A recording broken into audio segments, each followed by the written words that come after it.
No C for real this time. It's been a good couple months, but I was planning on getting together with you all earlier than this. But as you know, with the circumstances being the way they were, with Liam leaving so late, with the NFL season going so long, there was nothing we could do about that. So, addressing that situation, first of all, thank you to Liam. Um, he did a remarkable job. Very, very proud of the work that he did in the 1 year he was here. Transformed our offense. Our guys believe in it. Did a remarkable job, and greatly appreciate him and wish him nothing but the best of luck as he moves on. Um, Very pleased. Really cannot be more thrilled to announce Rich Scangarello as the offensive coordinator.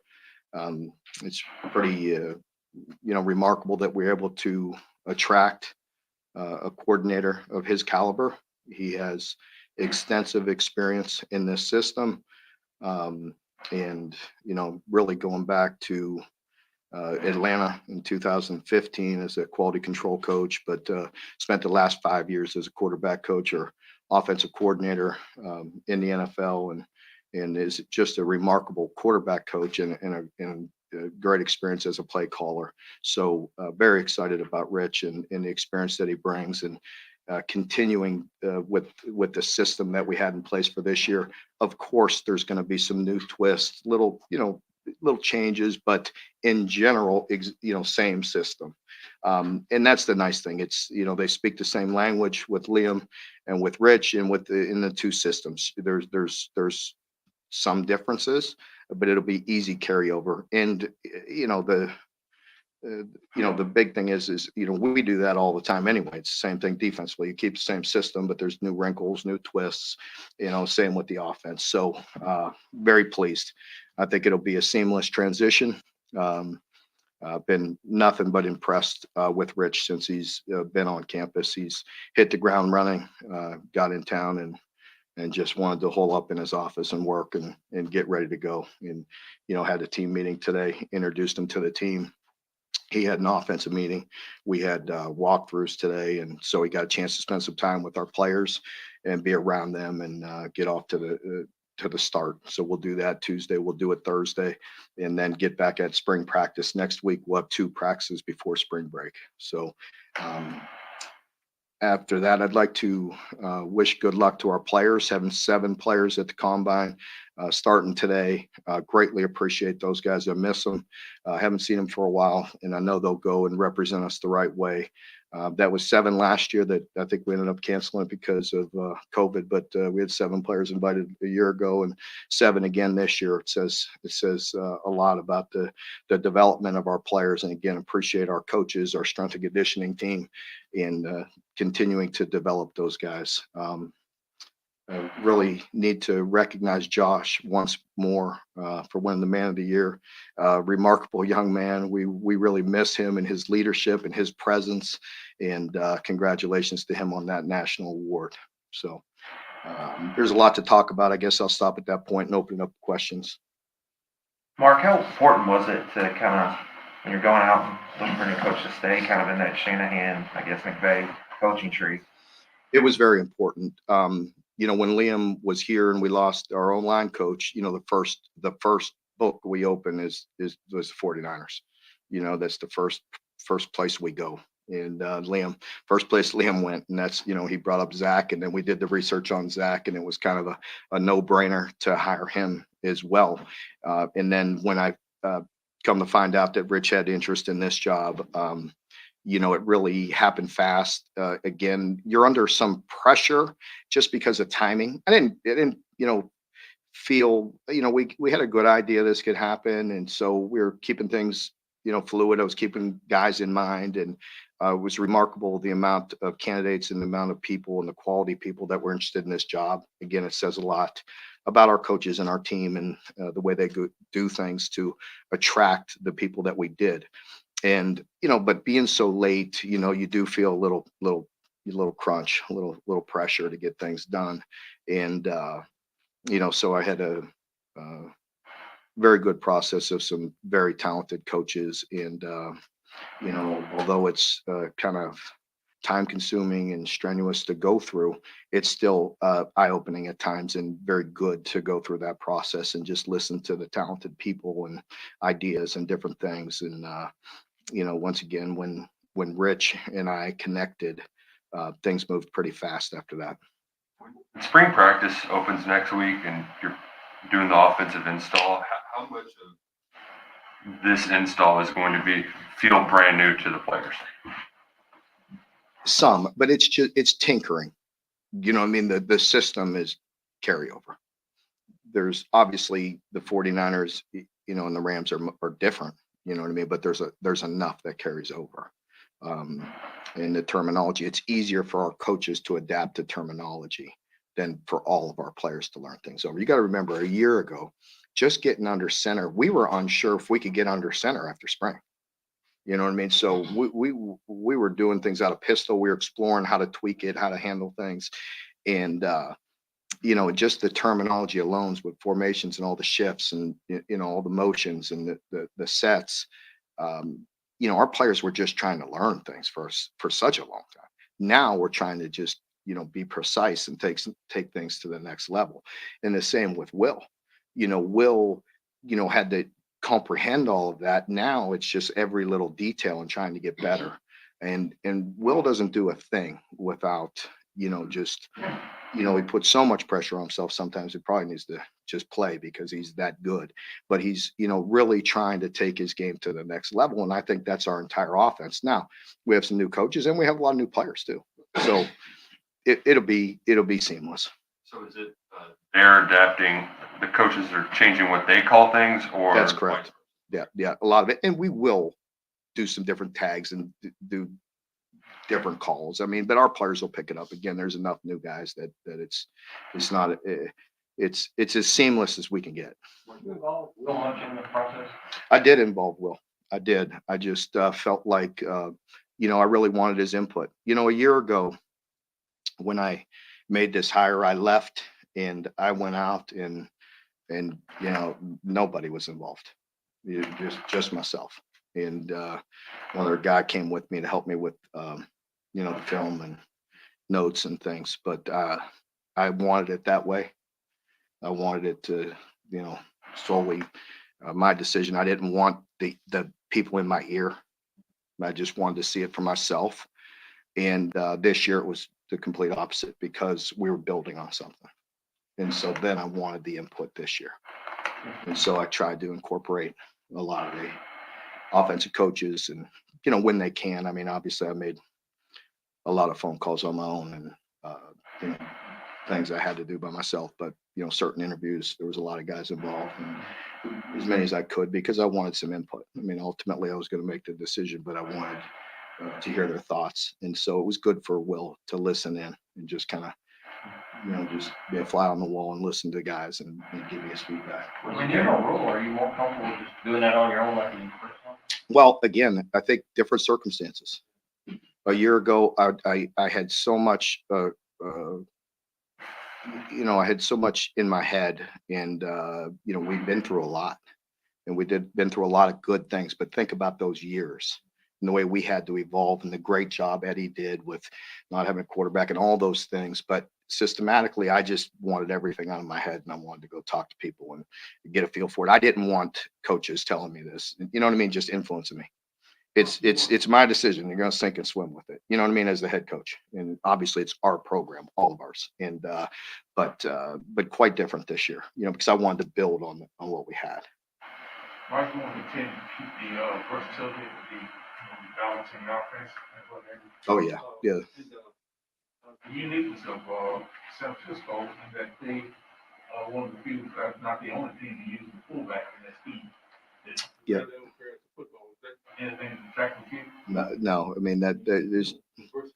We're not going to be sitting back there in 21 personnel much. So we will be in 12, just like we were last year. So it's just how you utilize that guy.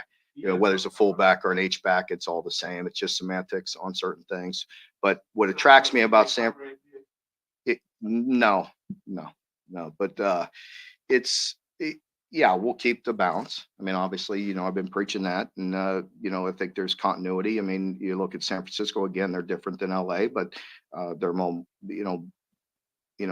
more multiple in the run game, and very, very physical football team. But again, we've been talking about that here for 9 years now, and trying to be physical and building off that. What do we do well, and how do we get better and take it to the next level? Obviously, last year Liam did a great job with the play passes and the strikes and the things of that nature. So, we'll continue to build on that. Scott Woodward to be around and kind of what his role is. Scott will be in the same role that he was in last year, wide receiver coach. Mm-hmm. Mark, you had so much success. I know it was.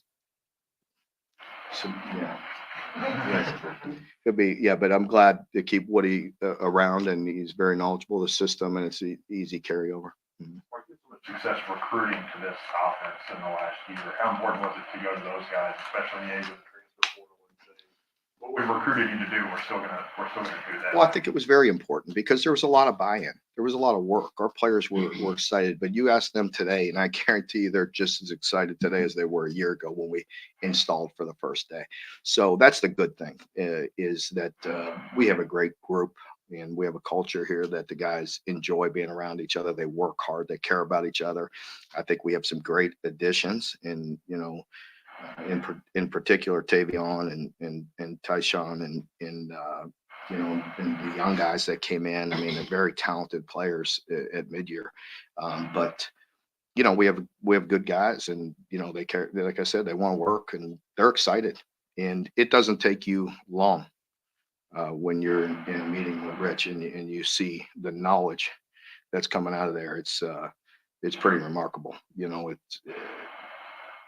could ask Will. I don't mind. He puts it in his own words. I mean, we were attracted to a lot of good people. I was very impressed. You learn a lot, but it doesn't take long with this guy.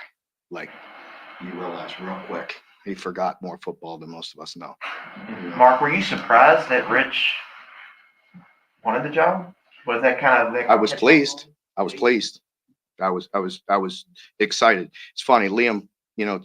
You guys heard that, but Liam helped me through the process too. It's really a unique situation. Most of the time, if in our world, you get a job, you're here today, gone tomorrow.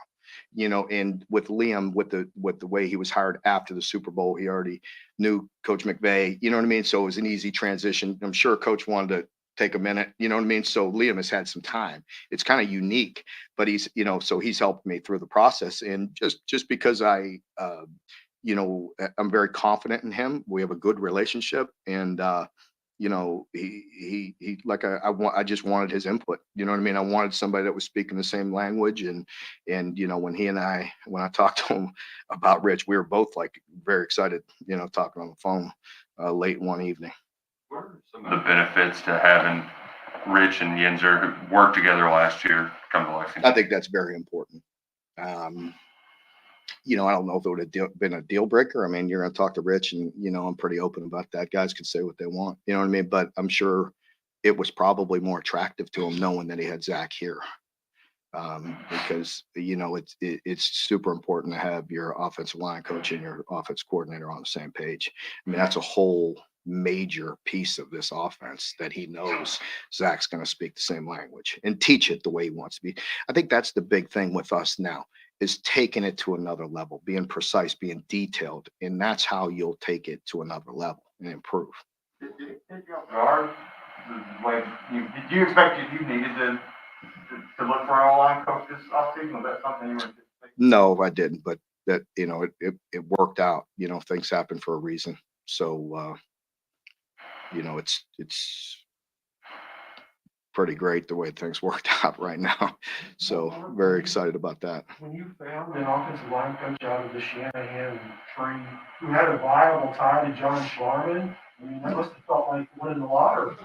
It did. It was like, this is too good to be true. And then you get on the phone with him, and he's remarkable. His knowledge of this system is through the roof. But then you take into consideration, I mean, he reminds us so much of John, and I hate to put that on him, but it's a compliment to him. I think we all know that. If you say that about anybody, you're patting them on the back pretty good. So I think when like I said, Liam brought it to me. I mean, the first thing we do is open the book and look, see who's at his tree that we can get. And the fact that he was tied to Kentucky and tied to John, I mean, it was an absolute no brainer. Specifically, what traits remind you of the team? Well, besides the horses, and the bourbon. No, they're just great people. It doesn't take long. Again, you spend some time with Zach, and you're going to see a guy that genuinely cares. His knowledge is there, and his knowledge of the game, his passion for the game is there. But also that connection. He's a great recruiter, and because he relates well to people. And I think there's different styles, and Coach Schlarman's style worked very well here, and Zach is a lot like him. Coach, I know you mentioned you're looking forward, but that moment when Liam did leave, how tough was that? Just not only for you, but for Will and for C-Rod. It was hard. Yeah, it definitely was. I guess I could tell the story how it went, and Will will attest to this. Will and I were in the weight room, and I certainly wasn't working out, obviously, but we're in the weight room, and I'm walking through, just talking to guys, and connecting with our players, and just checking things out. And Will approached me, and he was like, "What's going on?" I was like, "Listen, Will," I'm like, the guy's been unbelievably loyal to us. Has turned down NFL opportunities, has turned down college opportunities, didn't blink an eye. Tough decisions, but he showed extreme loyalty because of the situation. And he knew a year ago when I talked to him, I'm like, I need 2 years, minimum. And, sometimes you don't always get that. And I was talking to Will, literally talking to Will. And I said, he's shown extreme loyalty. He's here. I said, we do have to worry about LA. You know what I mean? They just got done with the Super Bowl. I was there. And this was maybe Monday or Tuesday. I don't remember exactly what day it was after the Super Bowl. Couldn't have been Monday. I traveled home on Monday. So maybe Tuesday morning. And, I'm talking to Will. I'm saying, we just got to ride out, LA. I don't know. You know what I mean? Surely this guy just went through an unbelievably long season, and I don't know what they're going to do. I said, so we'll see. As we were talking, I'm not shitting you. He calls me, and I show Will. He just, you gotta be kidding me. So we were just talking about that, and Liam really had no idea. I think he got a call late the night before, and so he just found out, I want to say midnight the night before, and that it was even a possibility. You know what I mean? And so I'm not sure it was a done deal at that point in time, but I know when I got the call from Sean that he was interested in talking to Liam, that I was disappointed, obviously, because we knew we had a great one. And, but, I'm really happy for him. And I'm really happy the way things worked out. Things happen for a reason, and we'll be fine no matter what. I mean, it's this culture, it's this organization. There's a lot of things. I mean, you look at some pretty successful team, one team in particular in this league, and probably put Georgia in that along with Alabama. They get a turnover all the time, and they continue to win. I mean, that says a lot for their program. And I wanted to do it that way, where I continued the system. That makes it easier. Obviously, Mark, Will, you mentioned that if there is a downside of hiring NFL guys, they tend to go back to the NFL at some point. Exactly. Was there any hesitation about that at all, or do you think that if other teams, if NFL teams want our coach, we're doing pretty well? Yeah, I think whether it's a college system or an NFL system, if you have good people, there's a good chance you could lose them. But again, that's okay. I mean, I greatly appreciate the coaches that were here going back to year one, and the time and the commitment that they give to us. And when they're here, there's not been one guy through here that I didn't like working with. And hopefully they grab some things that they can take with them. And I certainly learned from all the different coaches that are here. And it is what it is. I think it's something to be said. It's a compliment for our coordinator to be going to the world champs as a offense coordinator. I mean, it says something. But when I made that move a year ago, I know what I'm getting into. Now, with Rich, again, wanted it to be a 2-year commitment minimum. And so, and then there's time to train all the other guys on your staff. And I've done that defensively this year. And Liam and I've talked about that. I wanted to make sure, that we had somebody in place, and we didn't this year, but I will as we move forward. And this staff, the guys that I have on there right now, will be trained to be coordinators. That piece of it, that's the most integral part of, when you see what the Alabama and Georgia, some of the things that loser says every year. Is that the piece of it that you got to kind of cultivate to keep, kind of get to where you want to get, or is there other? You're going to get changed one of two ways, right? Not getting the job done or getting the job done, right? So if you're getting the job done, then you want to keep that continuity. Does that answer? No. You worked for your brother before, now he's going to work for you. What's the dynamic in the defensive coach's room when the boss's brother is in there? All good so far. But, First day. no, it's very good. Honestly, I really look at it, and I think Mike will tell you the same thing, that I look at it as another, a coach. I have good relationships with the coaches. I treat him the same. He treats me the same. I mean, he's I think really eager to be in a good situation again. And Mike is very professional, and, he's working hard and wants to help any way he can. I think it's the right situation. We talked a couple of years ago, but we had, some guys in the room. We had some big picture guys in the room, and we had a lot of experience, and it wasn't the job. And as I mentioned, when you lose Clink, 2 years ago, and you lose John, now you need some guys to step in, you know what I mean? The big picture guys that can help Brad. It's just, you need all hands on deck. It's a tough job. And so it's good to bring that experience in. And we're big recruiters, Clink and Summerall. Mike, I don't know if he's been on the trail in a while. How does he factor in the recruiting question? Yeah, I think, he has to be good. We have to do good as a group. And I think our recruiting in general, if you look at it, we're all hands on deck type of recruiting. It's not any one person. You know what I mean? The coaches will be the first one to tell you that. We dive in as an organization. There's people on our campus, they feel everybody's presence. And so it's always a group. Would you mind giving a quick breakdown of just each guy? Sorry, Lonnie. Sorry, no, Lonnie, go ahead. You were. The marker of big blue wall is here. The marker of reputation, big blue wall. Mhm. And, Coach Yenser coming in. Mhm.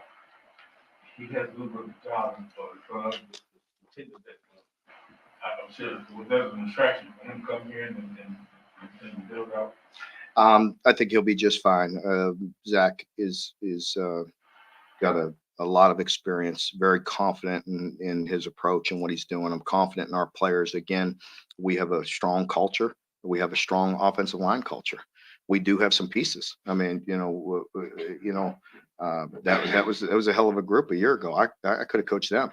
You know what I mean? And so now we have some guys that when you're replacing 3 pros, you got some work to do.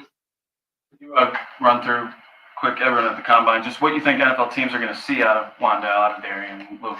Well, I think I'm going to lump them together. I don't want to go, I guess. I mean, you're asking 7 questions. So, Josh Pascal again, we miss him. His presence. He was a 3-time captain here. I believe that's the only time in history that we know, team cap, full season. I mean, that just says a lot about him. He wins the Jason Witten Man of the Year. That's a tough guy to replace. You don't replace him. You just hope his impact carries on with a lot of people. I think you'll see that. I think you'll see the way he impacted, the defense, the team, some of those things carried on. So we miss him. Yusuf, again, a guy that's played so much football for us.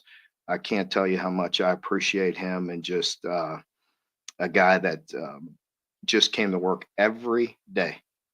Really, you got to pull things out of Yusuf, and that's a confident guy. That was, again, at least a 3-year starter, but played an awful lot of football for us, and just very reliable, and a fantastic person and player. Luke, I mean, what can you say about him? I mean, Do you get a better person than that? I'm not sure you can. You know, I want to grow up and be like him one day. Just the respect that he commands from everybody by the way he carries himself, a great player. I think really helped himself coming back for the super senior year. And I believe he's going to be an NFL player for a long time, and remarkable man.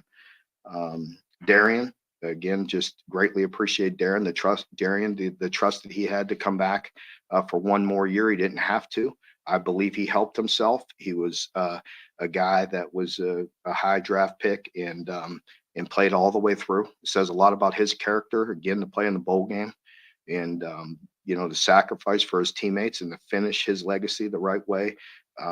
Just really appreciate him. And the same can be said about Marquand. He could have came back for one more, but played in the bowl game, wanted to play well in the bowl game, with that matchup, with the Iowa Center and Marquand, he's hard to replace. The personality that he had, the impact, the suddenness that he plays with, great person. Wandell, that was just like Liam. It was a quick year, but I thank him, for coming back and what he did. And, the impact that he had on our program in 1 year was greatly appreciated. He was another one that didn't say a word, just worked every day, tried to refine his skills, tried to get better every day, and had a big impact in 1 year. And the same with Dare, 1 year guy, but came in and really helped us and worked extremely hard. And, it's hard to play left tackle in this league. So, just to say. What could be impressed? Like, what do you think NFL teams are going to be impressed with Wandell when they see him this week? Well, I think, it doesn't take long. You could watch the film and see a guy that is productive. That's the big thing is he's productive. He could get in and out of breaks. He could, he could do a lot of things. You could see that in this system, and there's so many coaches in this system in the NFL that it's going to help him because he's a guy that could get open. Drake Jackson, I believe, to be added to your staff. It's now a few guys you've got that play for you here. How important is that? Build that, and what is Drake going to bring to the program? Really, happy to have Drake join our staff. He's a guy that I've known since he was in, I believe it was eighth going into ninth, maybe ninth grade. Certainly when he was a freshman, and every year he came back to camp and he was one of those guys along with his father that they went to a lot of camps, and he just absorbed all the coaching, from a young age. You could tell he would be a great coach one day because he was eaten up with it. And that's why he was such a great player, is because he was a technique guy. And so he's, even though he's young, he really has a lot of experience because most people don't start when you're a freshman in high school, taking all those little things in like he did. And I saw that. I watched him do it, it's pretty remarkable that I've known the guy for that long now. I mean, it's 8 years, probably 8 years. I mean, I've known him all through his high school and all through college, so I've watched him. One last question. Mark, I'm trying to envision having Mike on your staff. The first time a little brother has to really get after big brother. I'm thinking, as the youngest Stoops growing up, you probably had. Hey, when you're this old and is it really bigger brother or older brother? I mean, really? I mean, I think that narrative needs to die because we're both old, so and I'm certainly big in a bad way. In a bad way. I'm trying to work out, so let me get going. All right. Thank you.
Rick How you Scangarello. doing? Did I say it right? You got it. That's pretty good.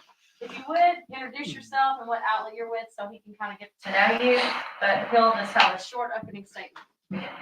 Appreciate everyone being here. Excited to be here at Kentucky and look forward to getting going. So getting to know all you guys. Questions?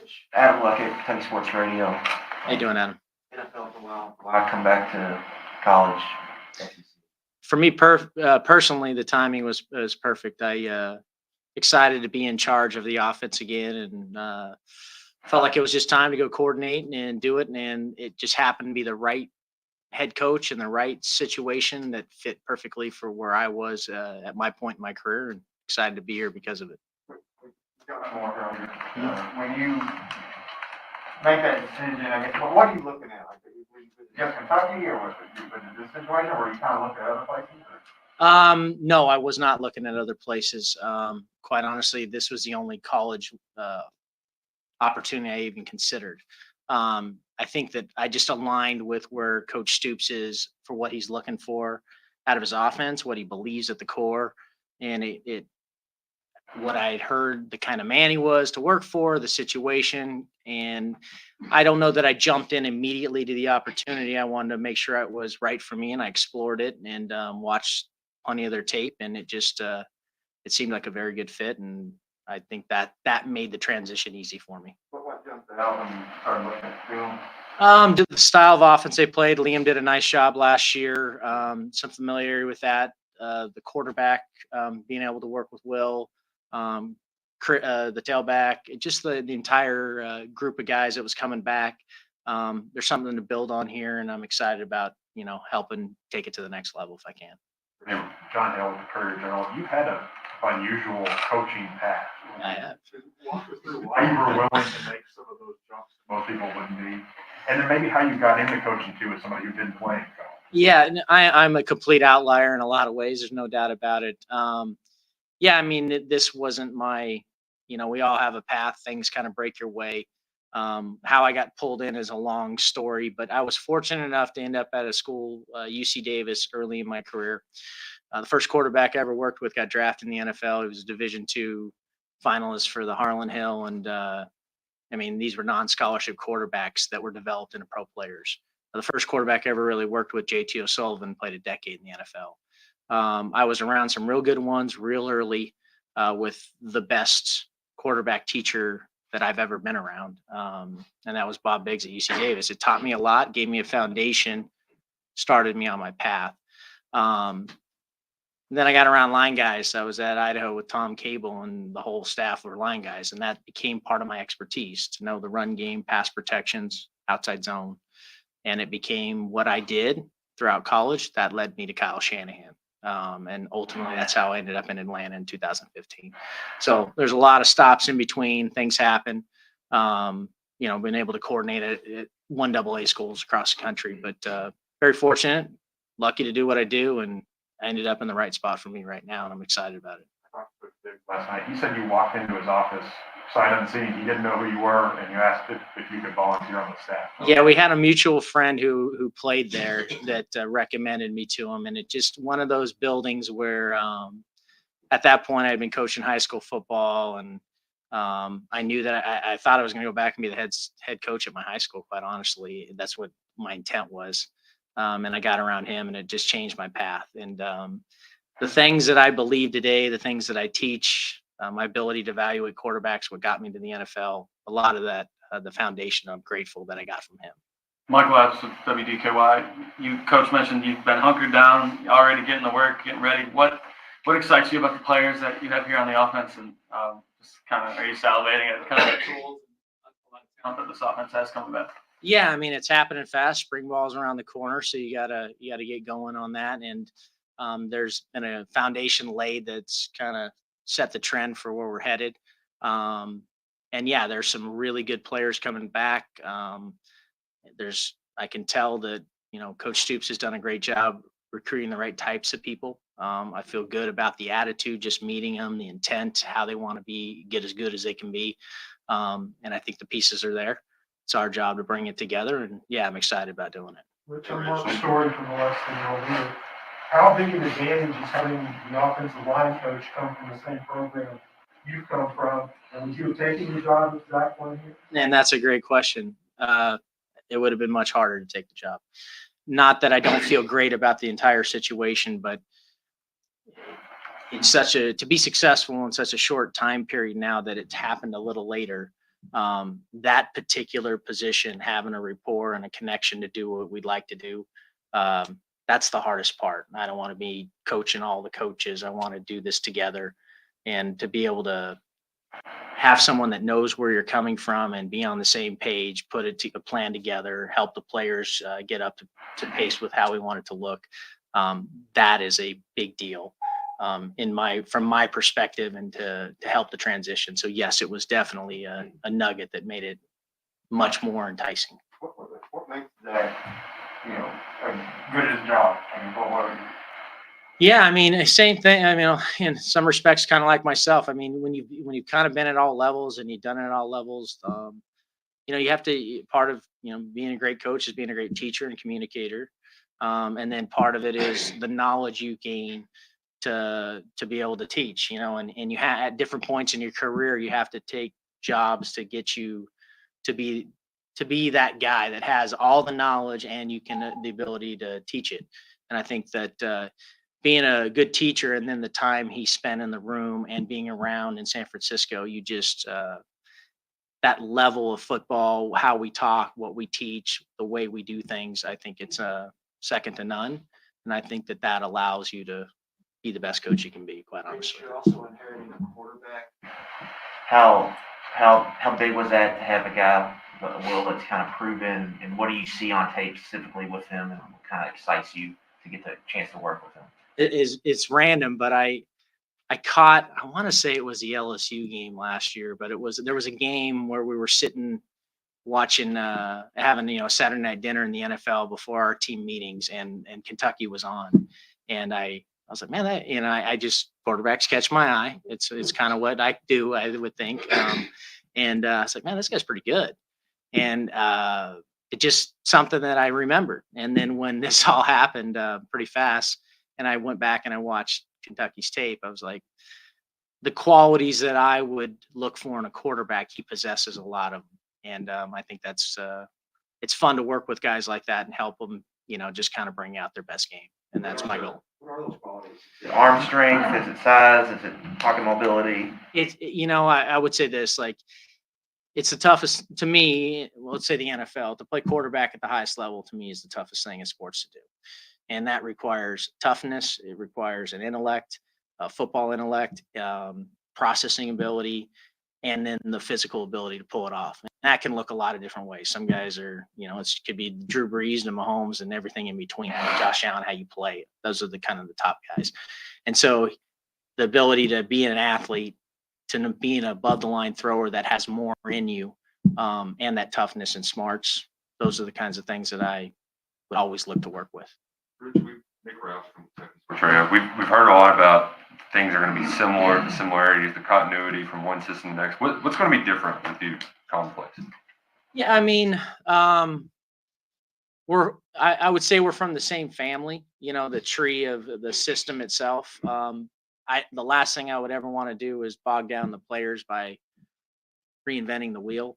They have a great foundation, and there's some stuff but there are, like at anything, you want to put your own spin on it, or it's going to look at how you see it and want to call it. But ultimately, it comes down to my job to evaluating the players, the types of players they are, their talents, and help put them in a position to be successful. If we do that, we'll be the best offense we can be. We'll score some points. We'll be explosive, and we'll be what we want to be. Coach Daryl Berger, I run the Cats here in town. There's a million different ways to do this in offense. What is it that you like about this style? What draws you to that? You're right. There are a lot of ways to win football games, and college football is evolved to more of a spread game. And it was honestly why I knew in 2012, 13, it was time to go do everything I could to get in the NFL, because I was becoming, in my opinion, a dinosaur. Things are evolving back the other way, in my opinion. I think that you have an edge when you can play this style of football at this level now. It's harder for defenses to where they used to have trouble getting ready for tempo. Now, hey, let's let them try and learn how to fit our run game. It's just different. And then what you can do off of that, creating conflict and creating explosive plays, which you can do with the right type of quarterback. And yeah, that's the part where I want to bring it together and put that out on film and do something that this whole university is proud of. Maybe it's going back towards the NFL style now. As a guy who just came from the league, how important is it when you're evaluating draft prospects to see players that thrive in an offense that works at that level too? Yeah, I mean, it's very important.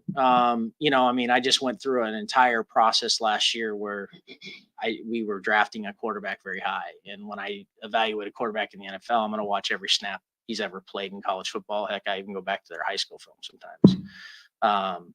So to do that last year was pretty intense. So I was able to really connect with offenses in college, styles of play, types of players, and see it again and watch it closely, which helped me with this whole process and see how people fit together again in college and all that. And because I'm not that far removed from it, and my friends and I've stayed close to it, but it just helped me for this opportunity to see how guys fit and how they'll I'll be able to use them.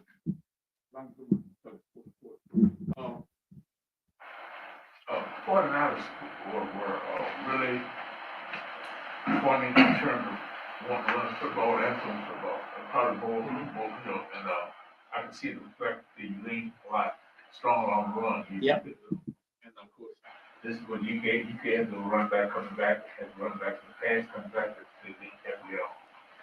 Is that attractive to you in terms of being able to take the job also?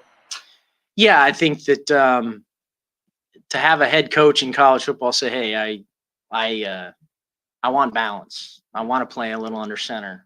These things are important to me. I think they're hard on a defense." That belief is why I'm here. And so, yeah, they're finding a way to incorporate the style of players we have in our scheme and what that looks like. Is it run heavy or not? We were designed that way in San Francisco, and that's the style we played. But in the end, it's about scoring points. It's points per possession and making sure you do a good job of taking care of the football when you have it. And I think what we look like on the field, those are the goals. It'll morph into, are we a little more pass heavy with the quarterback, a little more run heavy? What are our personnel groups, things like that? I can't answer that yet, but we have the flexibility to be what we want within our system, I believe. Maybe a long shot. When Mark hired Liam last year, did that kind of set off a bell on you? Let's see how this goes. You know, I crossed paths with Liam and I had watched it, and then he did a nice job. And coach it was they had, you know, really good year last year. And yeah, it's one of those things that you keep an eye on. I thought, not to mention another program, but I thought Sarkisian did a nice job with Mac Jones, and I watched a lot of his film, and I thought, and I can see how you can mix it up again in college, and I see where you can cause conflict for defenses, and it did get my mind going where if the opportunity was the right opportunity with the right school, with the right head coach, with the right players around, I'd be all in and committed, and let's go. Did you reach out here or did they reach out? It was really a coach reached out to me it was a mutual friend as he was going through the process, and one of the other coaches that was involved in the process had actually worked for me, and it came on my radar through coach, through a mutual friend. And once we talked and had an amazing conversation, I was all in.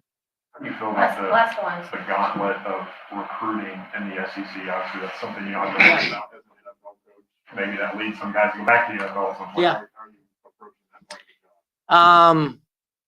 You know, recruiting never bothered me before in college football. It has evolved in a lot of different ways. But quite honestly, with the portal and the way the game's going with the likeness and things like that, it's evolving a little bit more towards the program, quite honestly. And like it or not, it's here to, you know, it is what it is. And fitting in that doesn't bother me at all. And I'm excited to bring the best players to Kentucky we can bring.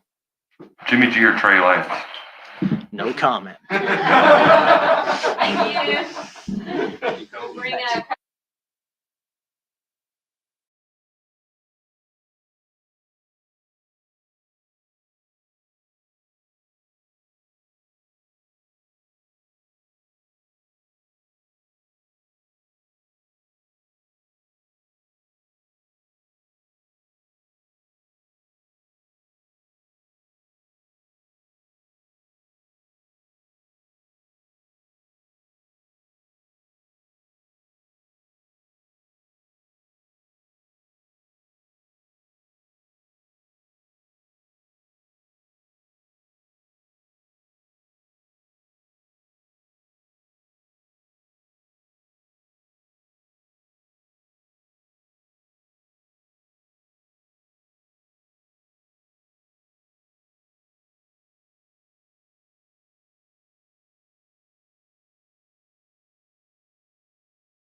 Hey, well, excited to be here. Obviously, we've been trying to get this for a few weeks, but schedule's been kind of wild. But really excited to be here.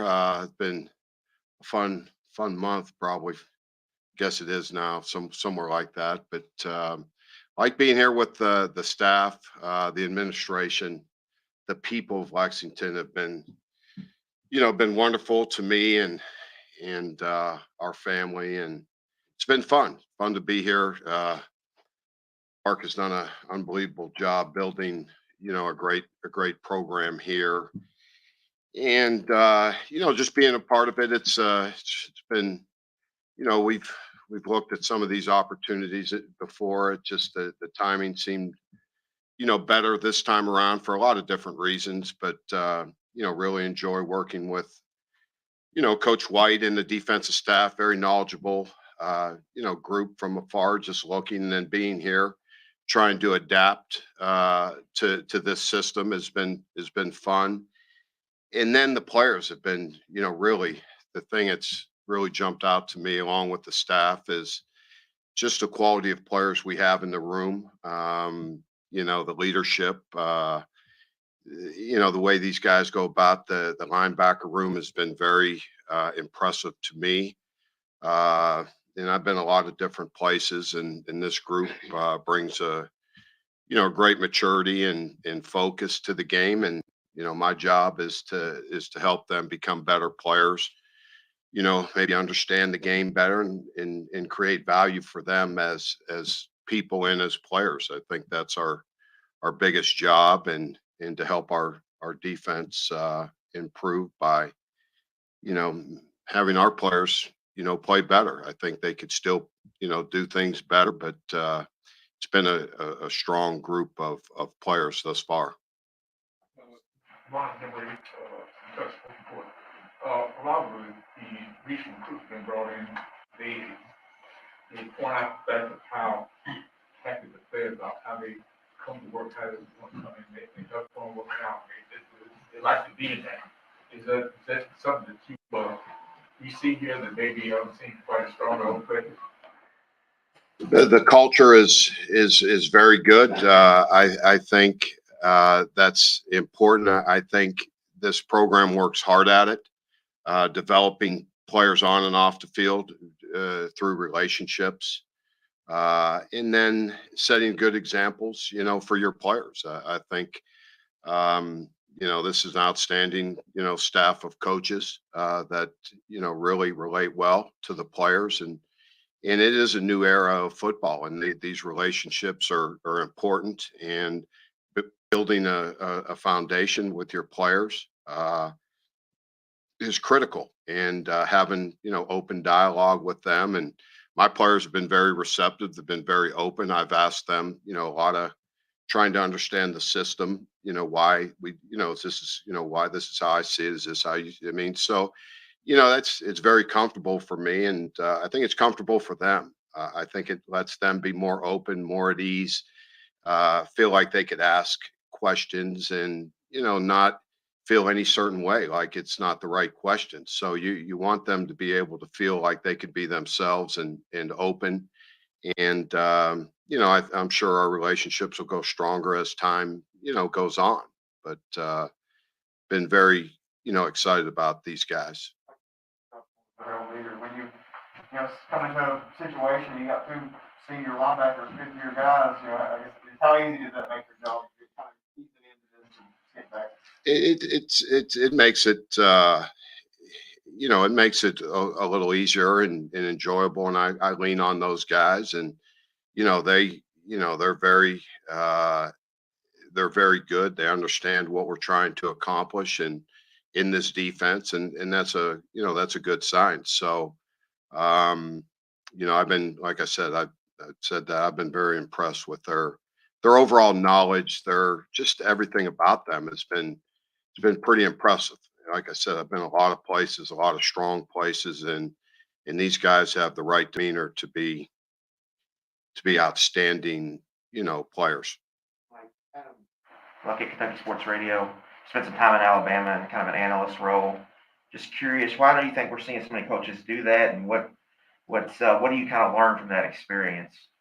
Well, I'm not gonna, elaborate too much on Alabama. I thoroughly enjoyed my time there. I learned a great deal in football. I think you never stop learning. You better push yourselves to limits and try to see other ways of doing things if it's better.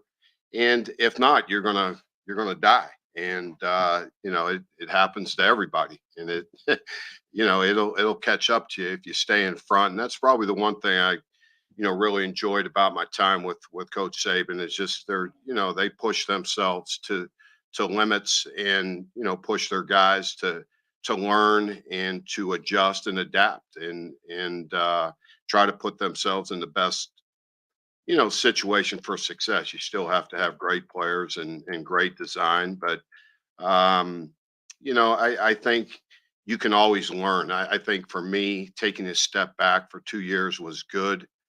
um Things got muddied at Oklahoma, and it was hard. It hurt in a lot of different ways. And I had a chance to be with Coach, and really just enjoyed my time there. I enjoyed learning. I enjoyed the process of they go through and what makes them who they are.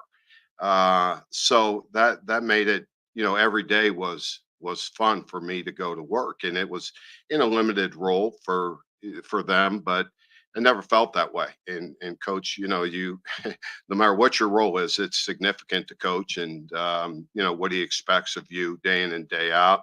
So that part was very meaningful to me, and I just try to bring ideas. If there's a better way of doing things, you learn. And they have certain ways they want to do things. Everyone has a style of defense they want to play. And theirs is, there's some similarities, there's a lot of differences too. So again, just learning different ways to do things and how to be adjustable, how to be adaptable, how to do this, do that. I just learned I had a lot of questions, and because you watch them from afar, but you still have to have your own identity as a team, and you have to not try to be somebody you're not. And we had tried to make some adjustments when I was at Oklahoma to adapt to some of the things they were doing, but it was too late. And the rest is kind of history. And like you say, I'm just grateful for the opportunity and enjoyed being around good people. I think as coaches, I think we all enjoy being around good coaches and good people. Talked a lot about evolving. Oh, Nick Roush, Kentucky Sports Radio. You talked about evolving. How have you seen Mark evolve as a coach, and what made this time right now for you to join? I've seen Mark, and I think that's part of the timing of it. Mark is his own person. I'm not his big brother, little brother. I work. He's my boss. We are brothers. We've done this before. We've done it, the other way with Bob. So we know what it's like. We know what to expect. But I actually work more with Coach White than anybody. I spend more time with Brad, and looking at things, and him showing me how and why we do things. But there's still a brother connection. But again, we've grown so much since the time we were together at Arizona. We're two very different people than we were back then. So I think we know what to expect. Some of the good things, the bad things, what's hard. But I like being here. I've liked being with Mark, and it's fun to be with family. But it seems like we're in a professional business that again, um, we all have jobs to do. And I know what my job is. And you stay in your lane, and you do your job the best you can. And that's what I plan on doing. KY, you mentioned some of the guys coming back, a lot of talent, losing a couple of rocks, but the talent coming back. How good do you feel like this unit can be next year? I think it was a mixture a year ago. I think you'll see, I know in a lot of positions we're young in the secondary. I think you'll see a lot of growth, hopefully, in that category. I think there's some talented players. I think the middle part, those inside backers are very talented. And I think our edge guys will be, even better. I know JJ coming off a knee injury, watching him 2 years ago. And then, last year, I think he's, hopefully he can stay, coming off that knee. It takes you a good year or so to come back to full strength. So, we feel good. I think the young guys inside, losing, a couple of those guys inside, and I thought 29 Euphis was an outstanding player as well. So there are going to be some tough guys. That Josh Pascal was just a unbelievable player. We recruited Josh when I was at Oklahoma. I just watch him, and boy, what an outstanding player, he turned out to be. So I'm glad if we lost him, we at least lost him to Kentucky, even though I won't be here. So with him, but Josh had an outstanding career. Just how closely did you follow Kentucky? Just because of Mark, was it like you watched every single game they played? How familiar are you with the roster before you got here? Not overly. There were some frustrating games I watched. I know I watched a couple Florida games that I got kind of frustrated with, but in the Missouri game, I remember last year after one of our games. So I watched a good deal. I would follow them pretty closely. I mean, more than probably any. When I was in the conference, I followed it well. So I have a good background. 2 years being in SEC gives you a pretty good background of who's who, and we did thorough reports on all these teams when I was at Alabama. So you have a pretty good DNA of each team, and even Kentucky, and I know we switched. We changed a lot offensively when I was there, but defensively, I think you evolve each year, and I think Coach White's done a good job of just evolving to the players and to the scheme and fitting it. And I think that's part of coaching, being able to adapt to your players, what they can and can't do. And we certainly have enough ways to attack defensively, in offense. But I was pretty familiar with their talent. We're on Catspaw here in town. I know it's your first year of the program. Do you feel like you've kind of been a part of this whole process from the time Mark got here, just through phone conversations, family gatherings in Youngstown and so forth? Well, Coach Edmond and Coach Hill probably deserve a medal. They've coached for 3 Stoopses now. They're the ones. So I tease Coach Edmond every day I see him about what's going on in the weight room. I said it's a lot different than when we started 22 years ago at Oklahoma. So those guys, they're the ones that really deserve all the credit, putting up with us all this time. So, but I was familiar with a lot of the coaches that have been through here, whether it was Eric, Michael Smith. I mean, a lot of guys have been on our staffs before. So I had great, a great rapport with a lot of coaches, on the staff, and knew a lot of these guys. So that's helped the transition for me as well. But it's a lot of good people. So yeah, being your brother, and being with you, and we have a pretty close family. You have a pretty good with Vince. Getting to know Vince even better has been, I would see him back in Youngstown. We would have family gatherings back there. So it's always fun. I played with Vince's brother, coming out of against him, actually. He went to Wisconsin. I went to Iowa. So I've known Vince's family for a long time. So there's a lot of connections, a lot of, roots that go back to Youngstown. So it's been, it's been something that's been relatively easy for me to track. One kind of story from the Western Hell Leader. I believe you were here in 2018 when Kentucky played Georgia. Yes, I was here for that game. Yeah. Decided the SEC. Yeah.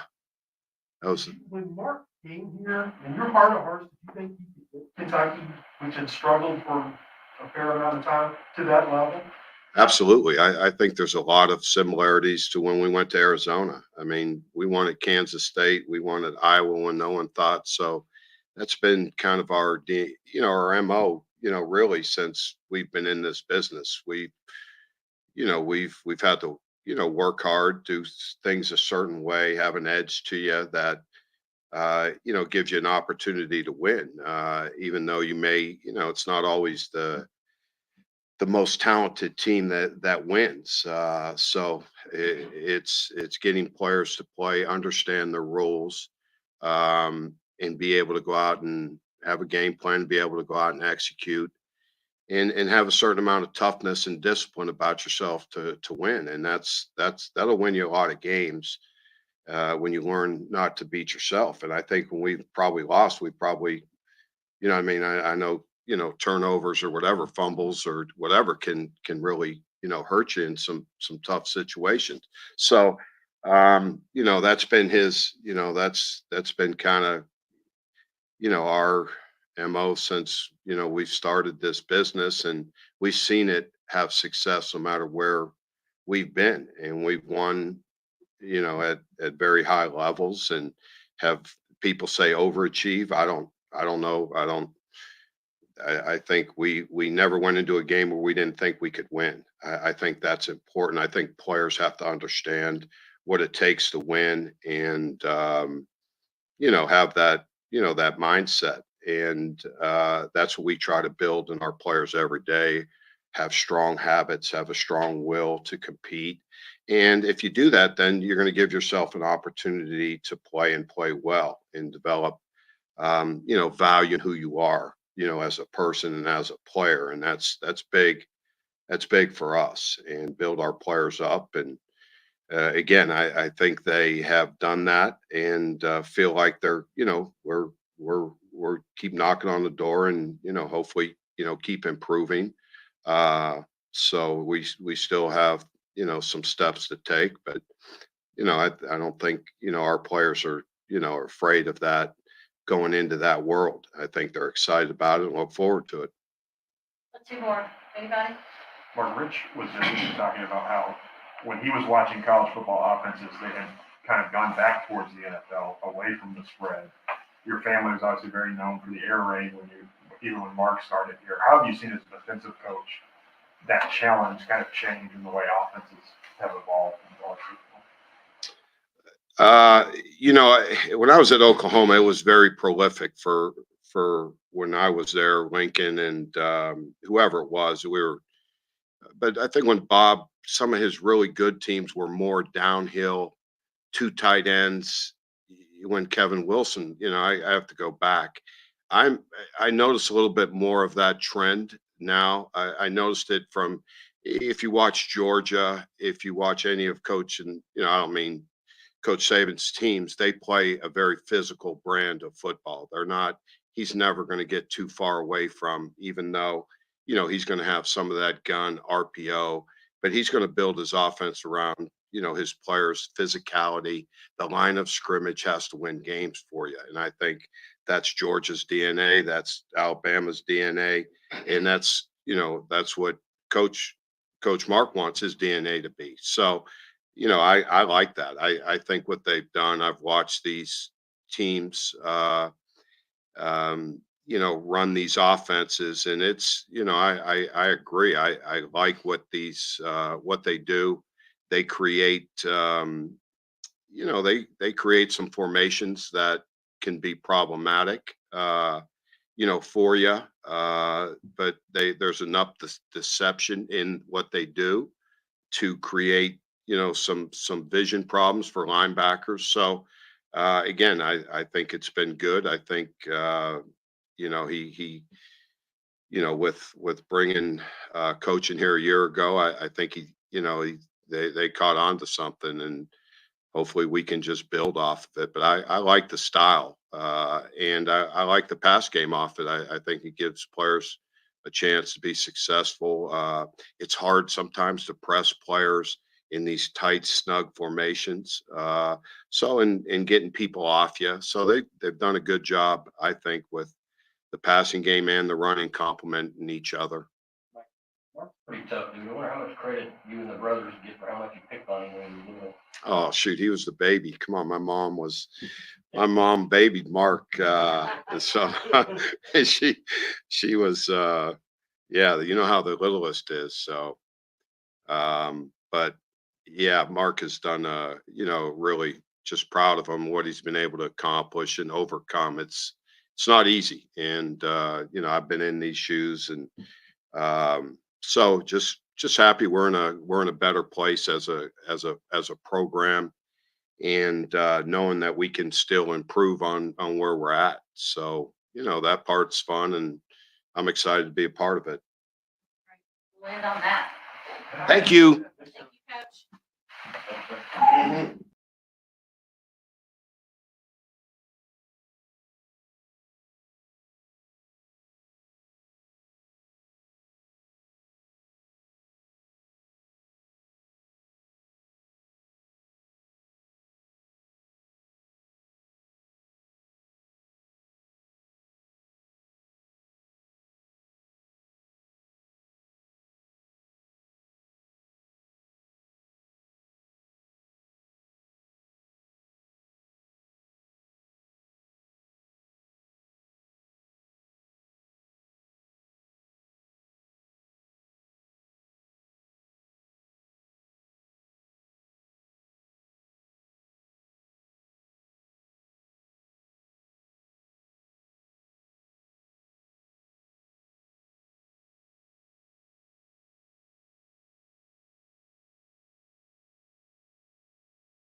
Awesome.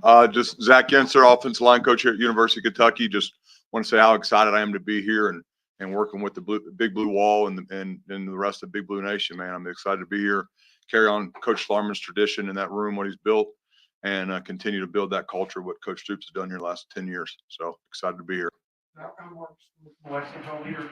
You didn't play for John. He hired you as like a grad. Can you kind of walk us through your past with Coach Schlarman? Yes, sir. So I got done playing at Troy in 2006. I actually played for Neil Brown was on staff. Tony Franklin was the offense coordinator. Neil was the inside receivers coach. And then when I got to playing in 2006, our line coach left for Texas Tech, and Coach Franklin hired John Schlarman as the offense line coach. And I came back to be his graduate assistant when I got done playing at Troy. So that was my first connection with Schlar in 2007. That 1 year before I left and took a Division II job. Mark Stoops was saying that he sees some similarities. How do you think, how did John impact you? Yeah. How do you think you sort of carry on kind of his? No doubt. Schlar he was such an impactful person for me as a young football coach, just seeing how he treated the players. And it was really cool to see it as a young guy, because you heard stories about, coaching football where you couldn't be a good football coach and like a good father, a good husband. Like you couldn't, that just the time, and watching him as a young guy do it, and how he treated his players and how he treated his family. And he was a daggone good football coach. So everybody was a little different. Like he treated everybody a little different. He kind of knew how each person ticked. He would get up close to some guys, or he would, he knew who he could talk to in front of the room, and it just taking all that in as a young football coach has been very impactful for me. Coach Moore, on the catball here in town, are you going to wrap your head around the whole fact that you started with Schlarman and now you're here? I can tell you right now, it's very surreal. Like, it just really surreal to think about it, because it's just keeping up with Schlar throughout, once I started with him, and then as we kind of grew, he stayed at Troy. I went on to a Division II school, and then ended up going in GA and at La Tech and stuff like that for Coach Franklin again, but just always staying in touch because of the impact that he had on me. And then seeing what he did here starting in 2016, and where the pinnacle of it, when they win 10 games and everything like that. And then honestly, like now taking over that room, I'm starting to understand. I mean, I really haven't like you said, I really have not wrapped my brain around it. Like, it's still surreal to me. It's an absolute privilege to do it. And like I've told you guys before, like, I'm not taking it lightly at all, but it's very surreal how just full circle it's come. Since 2007, when I started working for him. It's a responsibility and an honor at the same time. It is 100% an honor. I mean, the responsibility, because you know what you have to do as a football coach. You know your responsibility as an O-line coach, and I do believe it's the most important position on the field. But there is a little bit extra of, I want to do a good job for John. I want to do a good job for his family, and just to carry on that tradition. When you come into a place with the culture you kind of talked about, the blue wall, that stuff, how common is that around the country? Where it's the O-line is like valued. Yeah.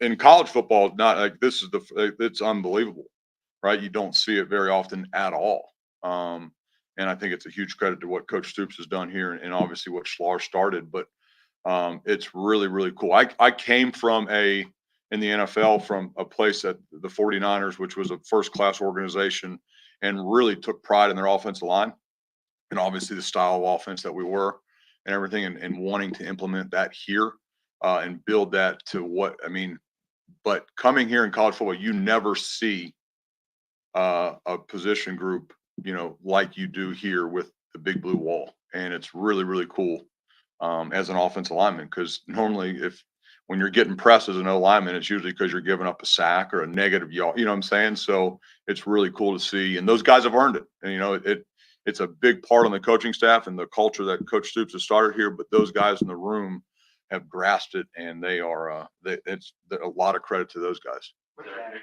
From KSR, you talked about. You spent a lot of time in the air raid, and then that's kind of a stark contrast from what Yeah. San Francisco does. What made you want to get into to make that jump? Yeah, so I mean, obviously, I played in the spread system, and I've coached all my college before getting back into it. Now was more of a spread offense, more of an air raid style offense, and it was really cool. I mean, I enjoyed playing in it. It was fun. You played fast, but I was really ready to just go really learn football and the structure of football and how to run the football against anything. And that's what I think the NFL, because you have the time and you have that. So that was my goal, to get in and to learn and to and then now being able to come back here and implement some of that pro style offense, with my background, being in the spread offense and understanding the RPOs and understanding how to put other people in conflict. It just added to, I guess, to my football knowledge. And it's been really cool the last 3 years in the NFL, learning a different aspect of the game. Obviously, when you got hired, you thought you were going to work for Liam. and Yeah. his offense. Yep. What were you saying to Rich in the process of interviewing? What was that? Yeah. So obviously was really fired up about coming here with, wasn't the main reason I was coming here with Liam. I mean, the main reason was Coach Stoops and getting to work with this offensive line and Schlar's legacy. And obviously there was just a bonus with Liam, just with that style of offense, coming from the Rams and those guys being us being similar, in the thought process. But once Liam leaving, and there was the whole interviewing process and all that stuff, and then kind of talking to Rich about it, and he's kind of perking up about it and saying, like, and then I mean, the only advice that I gave Coach Stoops about that, he asked me, and I said, if you have a chance to hire Rich Scangarello, you go do whatever you can to hire that guy, because he's a really, really good football coach.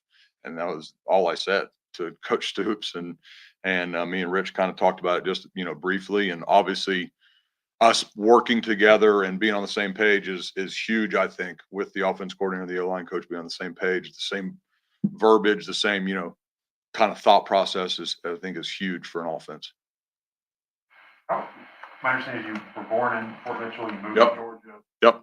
Your mom went to UK. Did you grow up rooting for Kentucky? Yeah. football? So my parents still own a house where I was born in Fort Mitchell. Mom's a UK grad.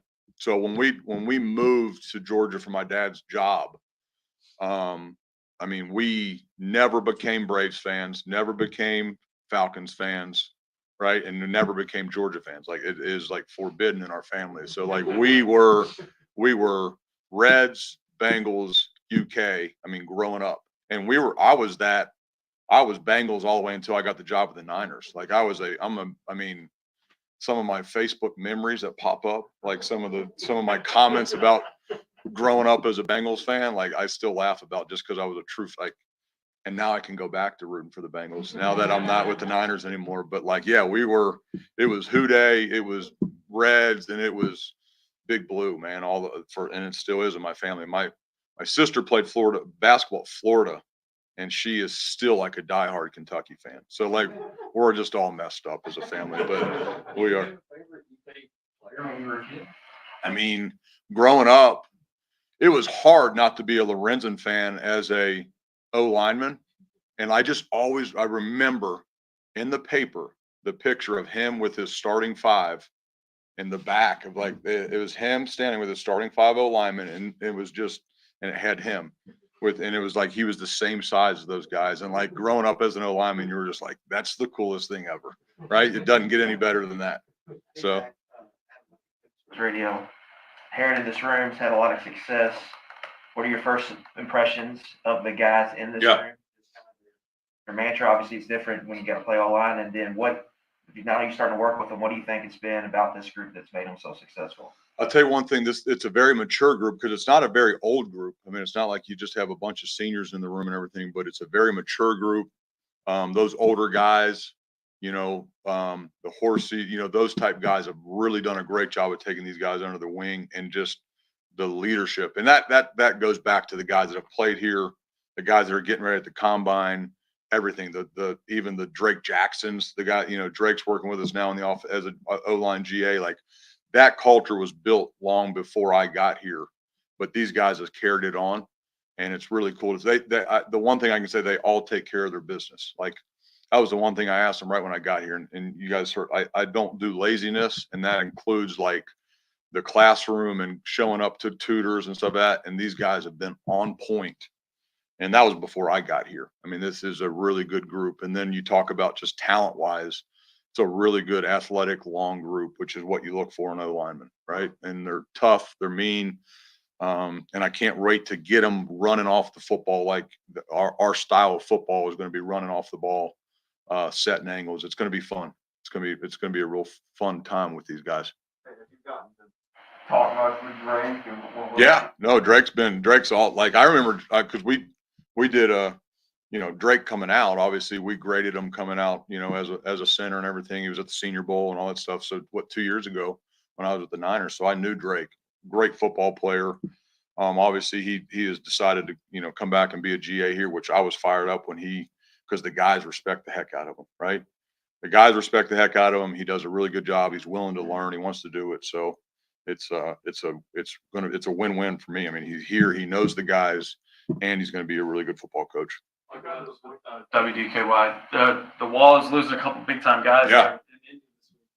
How important is spring ball to replace those holes, and what is that process like?